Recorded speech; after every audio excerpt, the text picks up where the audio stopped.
আজ আমি তোমাদের সাথে শেয়ার করতে চলেছি একটা নিউ রেসিপি। সেটা হলো গরম গরম ভাতের সঙ্গে এই ঘিমে শাকের পকোড়া। তার জন্য আমরা প্রথমেই ঘিমে শাকটাকে ভালো করে বেছে নিয়েছি এবং ছোটো ছোটো করে কেটে নিয়েছি।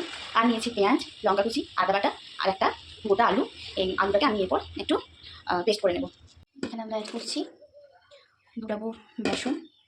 এরপর দিয়ে দিচ্ছি কুচিয়ে রাখা ঘিমে শাকটা। তারপর দিয়ে দিচ্ছি ম্যাশ করে রাখা আলু আর আদা বাটা। তোমরা চাইলে এর মধ্যে মসুর ডালও অ্যাড করতে পারো, টেস্ট আরও ভালো হয়।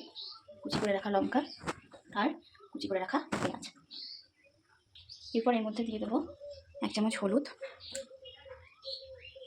আর 2 চামচ নুন, লঙ্কার গুঁড়ো অ্যাড করতে পারো।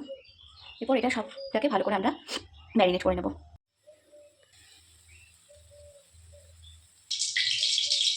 তৈরি আমাদের ঘিমে শাকের বড়া। আমি ফার্স্ট একটু টেস্ট করে নিচ্ছি, তারপর তো গরম ভাতের সাথে খাবোই। Just wow! তোমরা সবাই একবার ট্রাই করে দেখো, তারপর ভালো লাগলে আমাকে কমেন্টে জানিও।